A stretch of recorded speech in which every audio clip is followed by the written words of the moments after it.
Well, they figured they'd wait till y'all took a hiatus to give all the other groups a chance, you know? It's like, the millennials, it's the millennials. They get blamed for everything. Right. It's those toilet paper hoarders that were out there. Of course, I would never do that, of course. But for those who would, those sinners. Bill Gates said that it's all bogus. None of it's real. He might be right.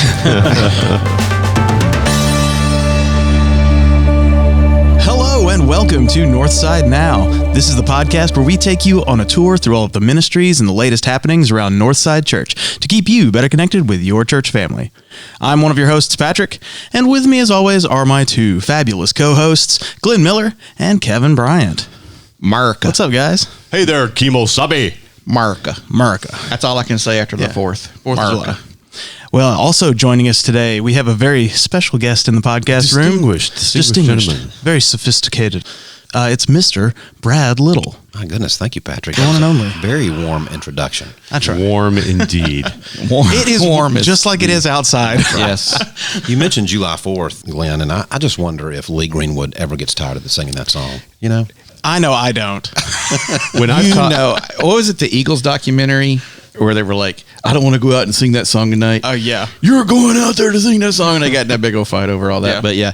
But surely you get upset that I wrote that song and I would sing it for the rest of my life. Yeah. Well, when I talk to Lee, generally... you got him on speed dial, right? You know. No, but I did People get to be within 5 feet of him a couple years ago. But he's a genuinely nice guy.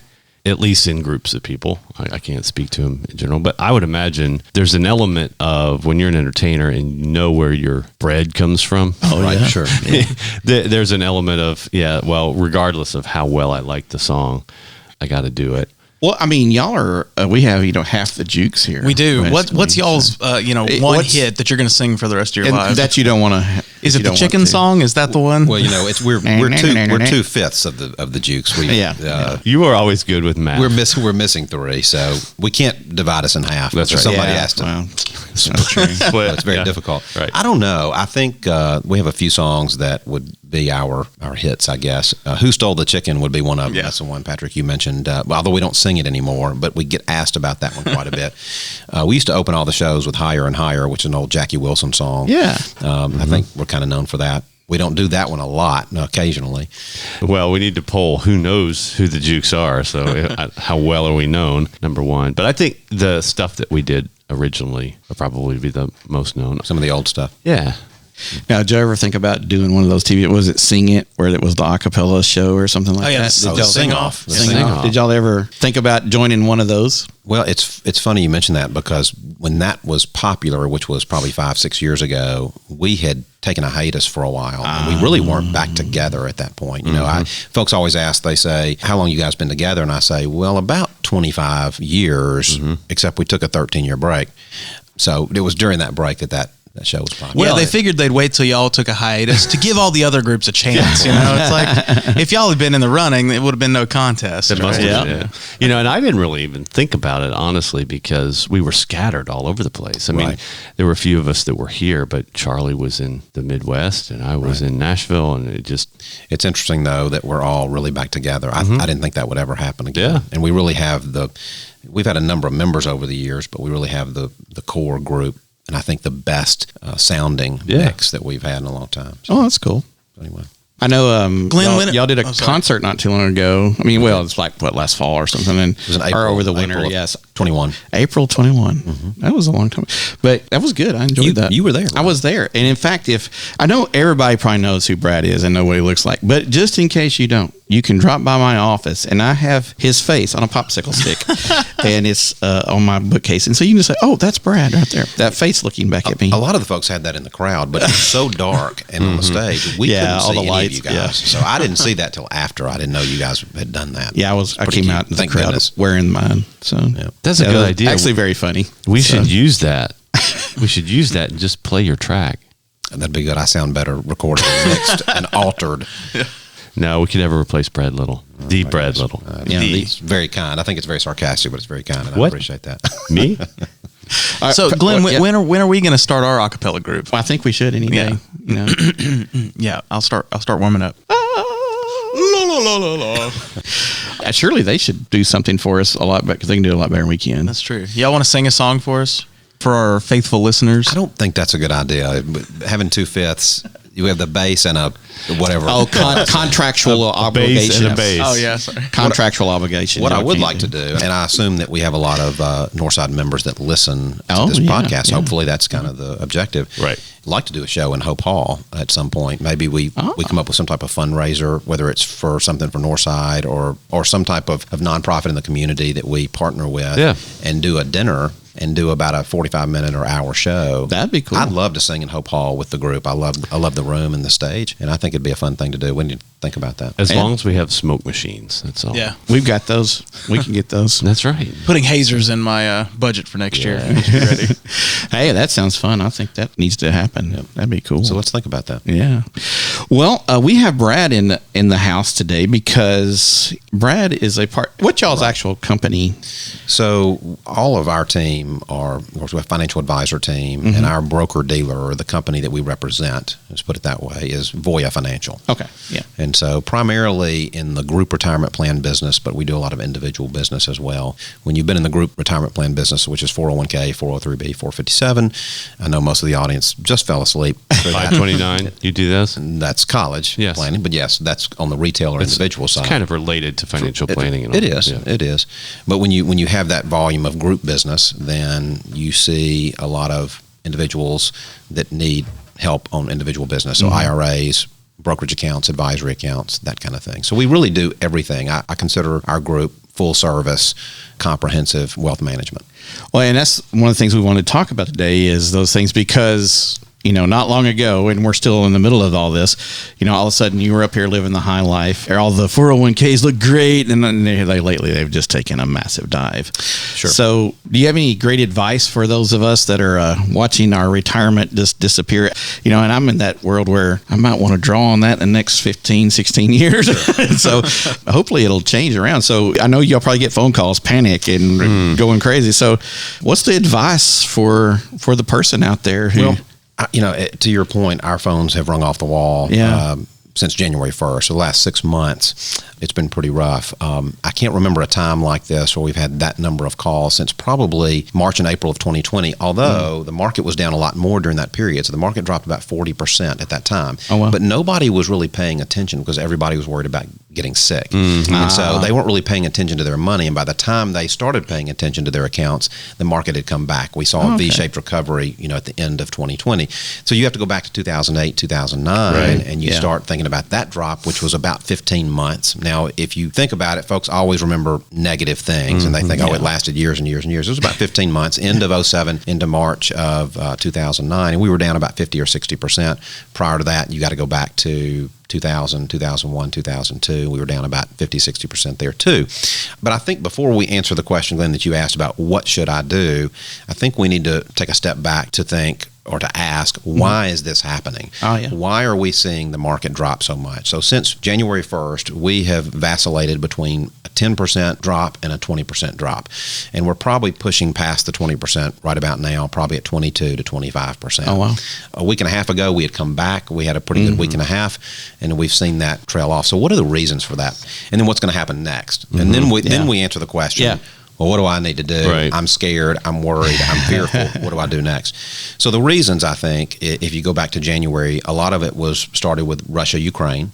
Now, that's a geopolitical issue, but it dominated and dominates the headlines. Right. And so it drives a lot of fear.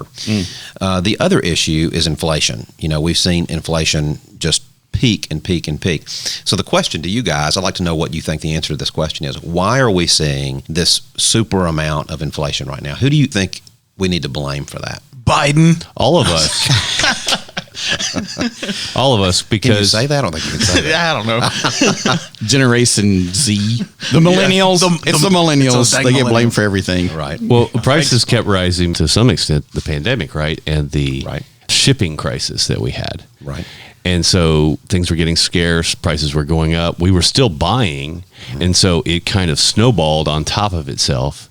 A lot of times when inflation rises a little bit, we just pull back on spending. But I think in general, we've continued to spend through this. So the answer to the question, although you could go past this answer if you wanted to and blame somebody else, because ultimately most folks want to blame the government. Sure. Ultimately, it probably is the government's fault because they shut down the economy and they pumped out trillions of dollars.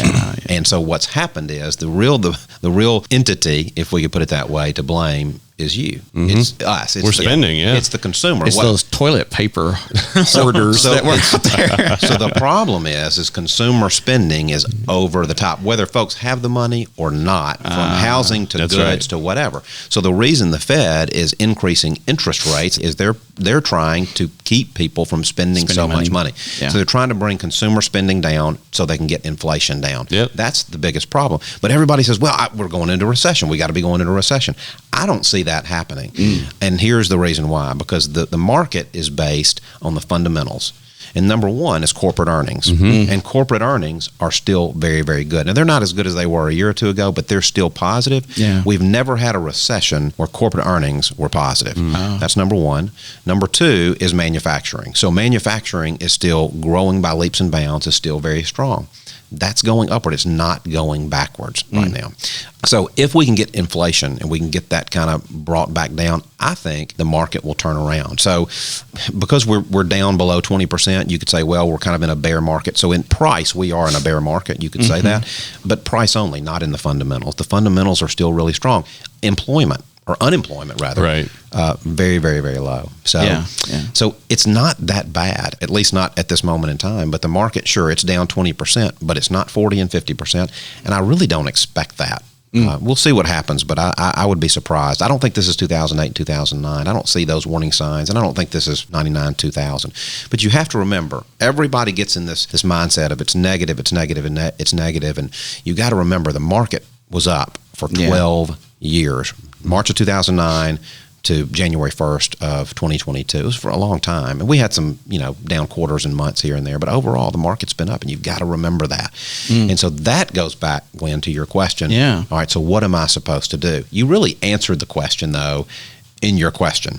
And that is, you said, well, I've got, 15 years, and that's when I'd like to start using this money. That's the key. Time is the key ingredient.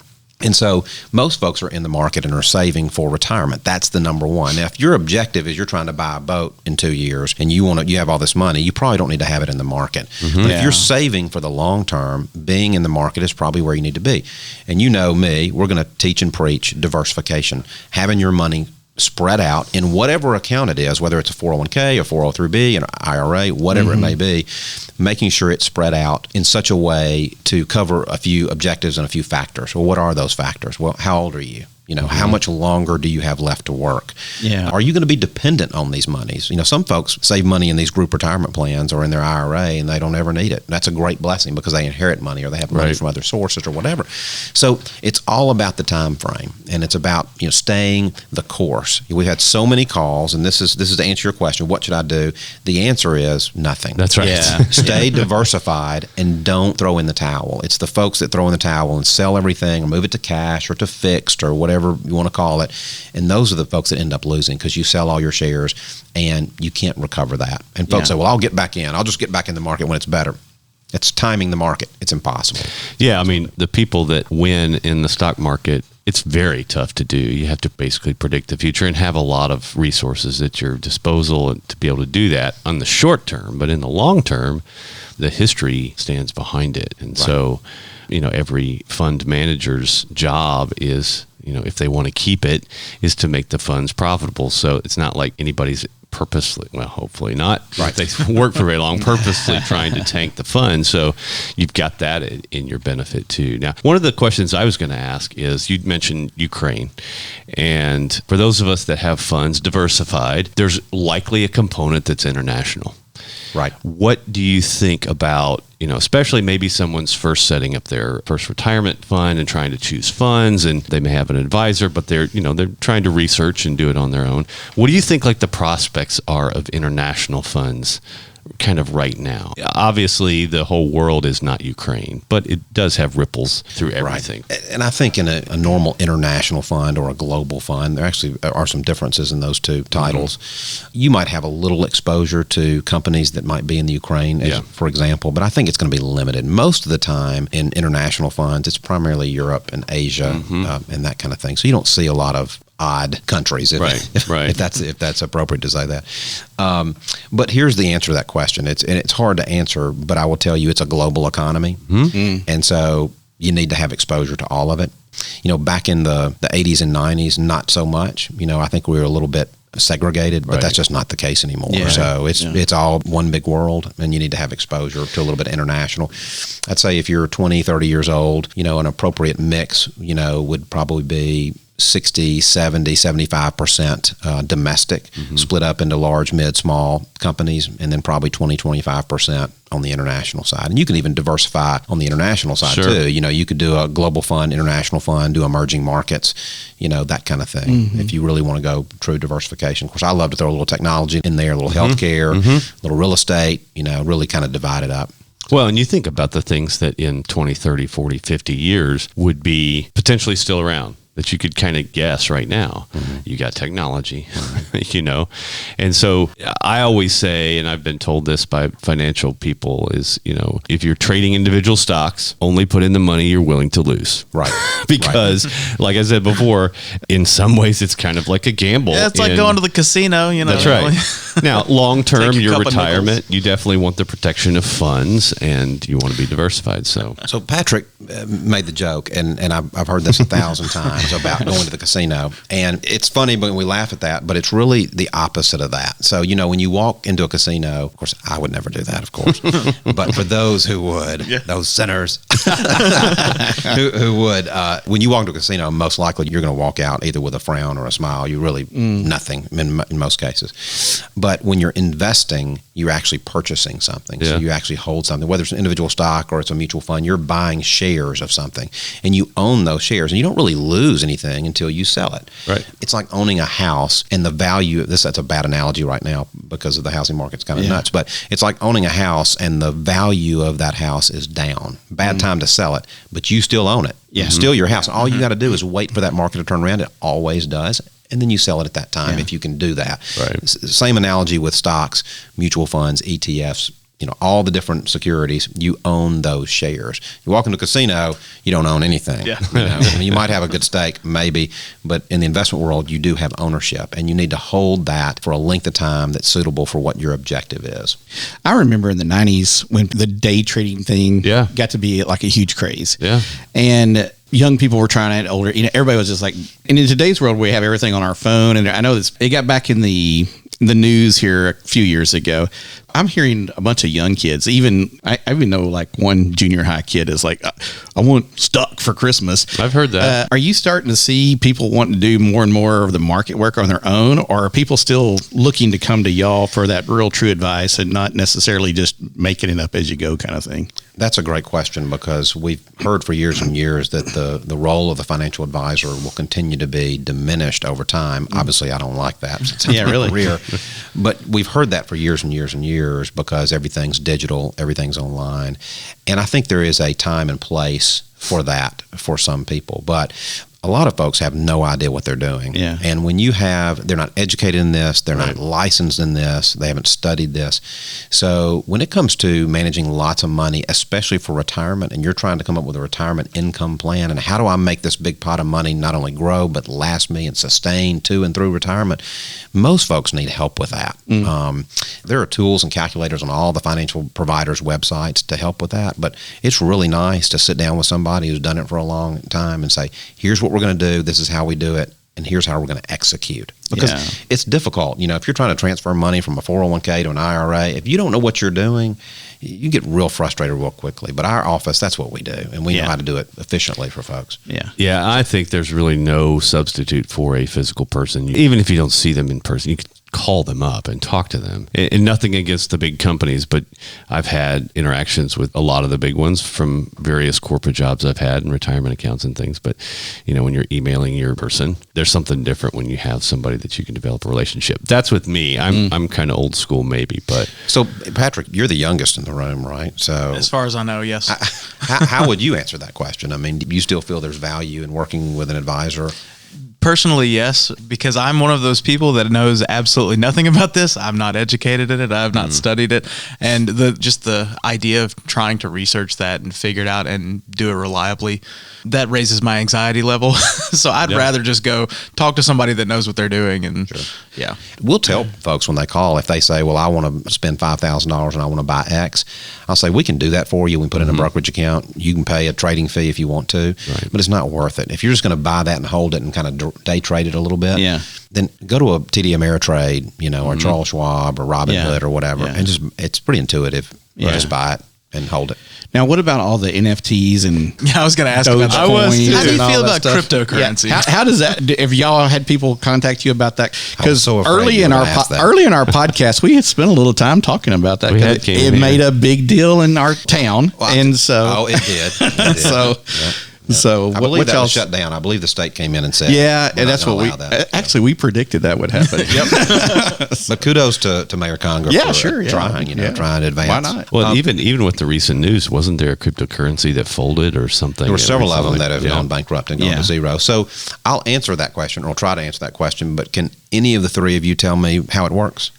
Well, there's the blockchains and NFTs and computer mining. You got to have the mining.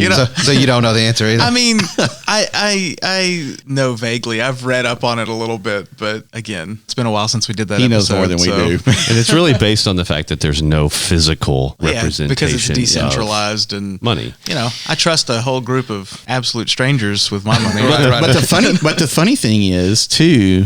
One of my daughters in her 20s, she's almost convinced our normal money system is pretty close to the same. She doesn't hold cash very often because everything is done online or, something like that. So, it is backed, though. That's right. It is backed. Yeah. That's the difference. Credit card or not. Yeah. That's the difference. So I'll answer that question. We get calls about that all the time. And, of course, all of that has just tanked and crashed. I think that Bitcoin is now at 20,000. Which is very, very low, and several have gone bankrupt. It's like stablecoin was one that was marketed, which is completely false advertising because it's the opposite of anything that's stable. It's a speculative investment. So, to answer your question, I have not done much with that, and the reason for that is because I'm prohibited in our business from our broker dealer from selling it. I can't do that, and I can't own it personally. So we're prohibited from doing any of those things. So because of that, I haven't spent a lot of time. But I will tell you, it is a speculative investment. There is no doubt. It is not stable. If you're looking for stability, it's not the place to be. That's pretty much like going into the Tunica type thing. That is you don't know. It's closer than the other securities. It's not regulated either. There's no regulation. Yeah, exactly. Yeah. I mean, you own like a block of code somewhere. Yeah, that's helpful. Is the serial number? See, I don't know what that means. Bitcoin. What's hard about that, I think, is that when you have high-profile people that are really pushing it or pushing their own funding in it, which is a percentage of their total net worth, obviously, it gets it a lot of high-profile exposure. Everybody gets excited about it because they're excited about it. But when people go into things without really knowing what they're doing, I think it's dangerous. I saw an article. I didn't read the article. I just saw the headline. This was a week or two ago that said that Bill Gates said that it's all bogus. None of it's real. He might be right. He probably the one that started it. He said, hey, I'll throw this out there. And see. No, he's too worried about making vaccines that'll turn us into 5G towers. Oh, that'd be good. I could have used one of those the other day when power went out in Jackson. Right. There is a section of town where, I don't know if you've noticed this, but where cell phones are not working. You know what I'm talking about? Yeah. Yes. Yeah. It's driving me. I live right there, I think. Yeah. It's driving me bananas. It happens around here a little bit too. Every once in a while. Amazing. We can send a man to the moon, but I can't talk on my cell phone between the two biggest cities in the country. I don't get it. I know. I don't get it. I know. What do you tell young people right now that they're coming out of college, getting their first jobs and things like that? What are y'all suggestions to younger America? I remember when I was a kid, they were told us, you'll never get your Social Security. Don't even worry about it. I mean, they were telling us that in school, right? That'll never happen. Don't tell them what they're telling in schools now because I'm really not there. But are we telling them anything different than we've always told them? Put your money in there and hang on. What's the advice for a young person coming out or a young family coming out and wanting to build some kind of wealth to live on someday? I think the story is still the same that folks need to save, and the earlier the better. I always say the earlier the better. It's never too late to start. Yeah. You know, if you're 50 and you're just getting started, that's okay. You start, right? But the earlier the better. If you're 20 or 21 and you're starting to save in a retirement account, a 401k or IRA or whatever, you're well ahead of your peers, and that's where you want to be, especially for our younger folks. I think we're probably headed towards a retirement crisis in the next 20, 30 years, which obviously I'm in the industry. I don't want to see that happen, but I'm worried about that because our younger generations don't have pension plans.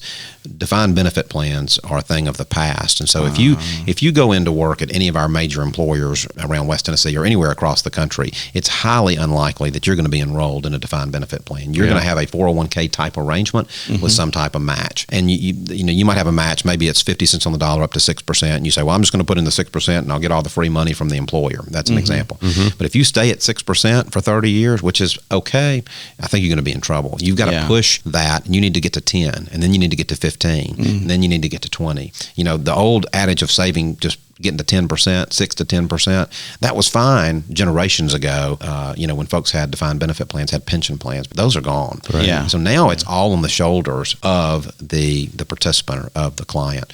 So we got to save early, save often, and keep contributing, and make sure you're diversified and stay in the market. Don't give up. It's funny because most of the calls going back to the market that we're getting are from our younger participants and our younger clients because they haven't been through this before. Yeah. And I'll have somebody that's got $10,000 and they've lost $2,000, freaking out, and they are wigging out. I don't know what to do. I want to get out of this. I want to go. No, don't. Don't jump off the ledge. Don't throw in the towel. Stay the course.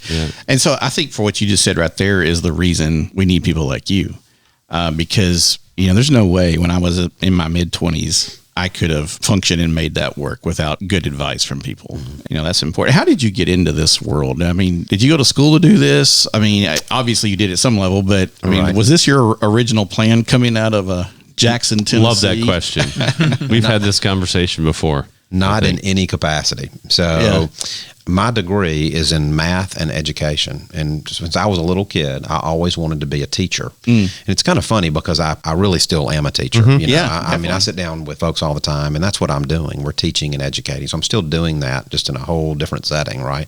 But I wanted to be a teacher, so I got my teaching license, and I started teaching at Northside High School in 1999. And I was teaching Algebra 2, geometry. I was teaching 10th, 11th, 12th graders. Of course, I wasn't much older than they were, so I was about my students' age. And I loved teaching. Well, my father called me about the time I started teaching, and he said, hey, my partner in the business has passed away. Would you be interested in doing what I do? And I'm like, I don't even know what you do. Is it like insurance or something? He said, well, I am in the insurance business, but I also have some group retirement plan business, and that's really what I need help on, but it's on the security side. So, you got to get licensed for that. You got to do training and, all kinds of tests you have to take. And he said, why don't you just come in the afternoons after school and you kind of shadow me. You can answer the phones, you can do paperwork for folks, and then you can work the summers as well. And that's what I did. So I kind of worked part-time. I'd leave school. I'd go home. I mean, I'd go to the office. I'd stay there 2 or 3 hours. I'd do schoolwork at night and grade papers at night. And that's kind of how I got into that. I did that for 2.5, 3 years part-time. Oh, wow. Into 2002, the spring of 2002. And I finally decided, I think there's a lot of opportunity there. Yeah. And I think that I'd like to do this full-time. So that's how it all started. Oh, that's cool. Of course, my father's still there. Yeah. And we're still rocking and rolling. And we've grown a lot. That's awesome. I'm very grateful for that. How does your faith journey interact with your business life on a daily basis, or even just, not daily, but even just in a consistent basis? Sure. That's a great question. I think that when you deal with people's money, when you sit down with somebody and you're talking about their money, and I've learned this over the years, they tell you everything. Yeah. They spill their guts. If you're talking about their money, they tell you it all, the good, the bad, and the ugly. Yeah. And they trust in the person before them, especially if that person has some tenure and has worked with them for a long time, or they, have a little bit of a history. It's almost like a counselor type position, a teacher type position.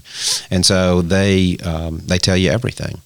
And you walk with folks through the good and the bad. I've had folks in the office who, just cry the entire time. Something's going on in their life. Somebody's sick or lost a job, or you name it, they had a death in the family or whatever.